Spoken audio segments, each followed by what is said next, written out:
Shalom Bapak Ibu, Saudara-saudari yang terkasih. Mari kita menandai diri kita dengan tanda kemenangan Kristus. Dalam nama Bapa dan Putra dan Roh Kudus. Amin. Ya Allah, Engkau telah memperlengkapi kami dengan rahmat untuk melaksanakan perbuatan-perbuatan baik. Semoga kami makin tekun untuk mengembangkan rahmat-Mu itu, sehingga kami dapat hidup sebagai orang-orang yang benar di hadapan-Mu. Doa ini kami sampaikan kepadamu dengan perantaraan Tuhan kami Yesus Kristus Putra-Mu, yang hidup dan berkuasa bersama Dikau dalam persatuan Roh Kudus, Allah sepanjang segala masa. Amin. Tuhan bersamamu Dan bersama rohmu. Inilah Injil suci menurut Lukas. Dimuliakanlah Tuhan. Sekali peristiwa, Yesus menyampaikan suatu perumpamaan kepada murid-muridnya untuk menegaskan bahwa mereka harus selalu berdoa tanpa jemu. Ia berkata, di sebuah kota ada seorang hakim yang tidak takut akan Allah dan tidak menghormati siapapun. Di kota itu ada seorang janda yang selalu datang kepada hakim itu dan berkata, "Belalah aku terhadap lawanku." Beberapa waktu lamanya hakim itu menolak.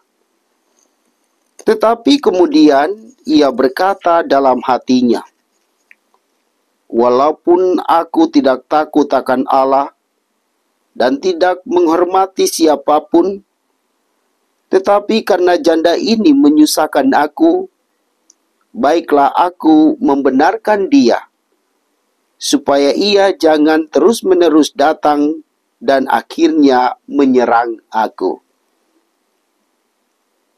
Tuhan berkata, perhatikanlah apa yang dikatakan hakim yang tidak adil itu.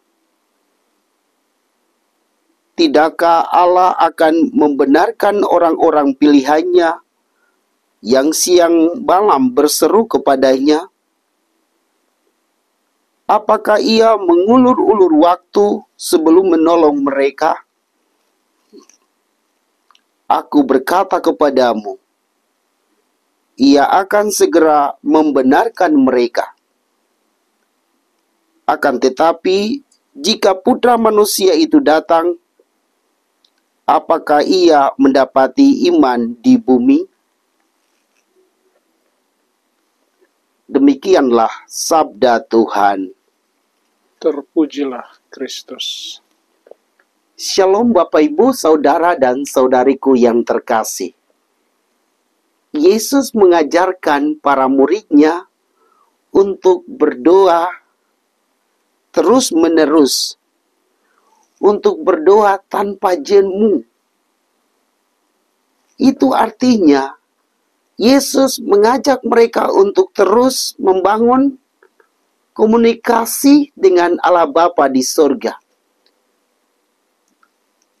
Komunikasi yang terjadi, yang dimaksudkan oleh Yesus, yaitu kita menyampaikan apa yang kita rasakan. Tetapi sebaliknya juga kita mesti memberi waktu kepada Tuhan untuk berbicara kepada kita. Nah, saat-saat itu hendaklah kita diam untuk mendengarkan sabda Tuhan itu. Karena kalau kita lihat pengalaman kita masing-masing, banyak orang lebih banyak menyampaikan permohonannya kepada Tuhan. Dan mungkin tidak pernah memberi kesempatan kepada Tuhan untuk berbicara kepadanya. Oleh karena itu, mari kita menjaga keseimbangan. Berdoa berarti kita membangun komunikasi dengan Tuhan. Kita berbicara kepada Tuhan, Tuhan mendengarkan apa yang kita sampaikan.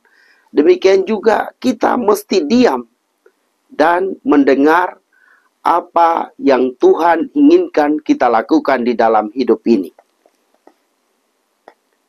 Bapak, Ibu, Saudara, dan Saudari, mari kita mencoba bentuk doa yang hening, diam, dan mendengarkan sabda Tuhan di dalam hidup ini. Kemudian kita berusaha untuk melaksanakannya di dalam kehidupan harian kita. Karena jika kita melakukan demikian, sesungguhnya kita hanya meneruskan apa yang sesungguhnya sudah kita terima dari Tuhan kepada orang-orang yang membutuhkan pertolongan kita. Misalnya, saya berdoa supaya Tuhan memberi saya rejeki. Dan Tuhan sudah memberi saya rejeki, maka saya mesti membagikan rejeki saya itu kepada sesama. Mengapa? Karena sesungguhnya saya sudah mendapat berkat-berkat dari Tuhan. Dan saya mesti membagikan kepada sesama, supaya mereka juga merasakan kasih dan kebaikan Tuhan. Dengan demikian, mereka akan berdoa, bersyukur kepada Tuhan, dan mau mendengarkan kehendak Tuhan juga di dalam hidup mereka. Bapak, Ibu, Saudara-saudari, mari kita tidak jemu-jemu berdoa.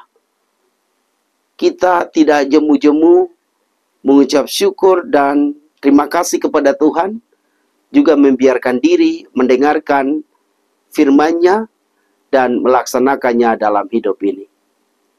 Semoga demikian. Amin. Marilah kita berdoa. Allah Bapa yang Maha Kuasa dan Kekal,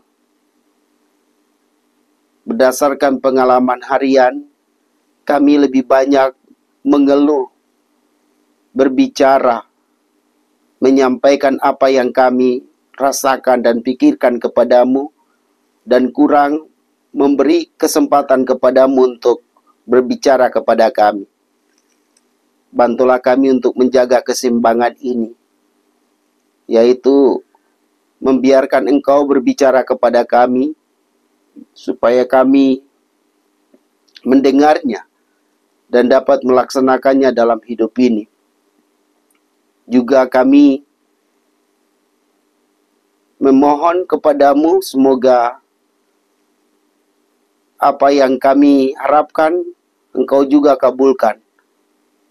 Dengan demikian, kami akan merasa bahwa Engkau senantiasa mengabulkan permohonan kami. Bapa yang Maha Baik, inilah doa kami yang kami naikkan ke hadirat-Mu dengan perantaran Kristus Tuhan kami. Amin. Semoga Allah yang Maha Kuasa memberkati Bapak, Ibu, Saudara-saudari dalam nama Bapa dan Putra dan Roh Kudus. Amin.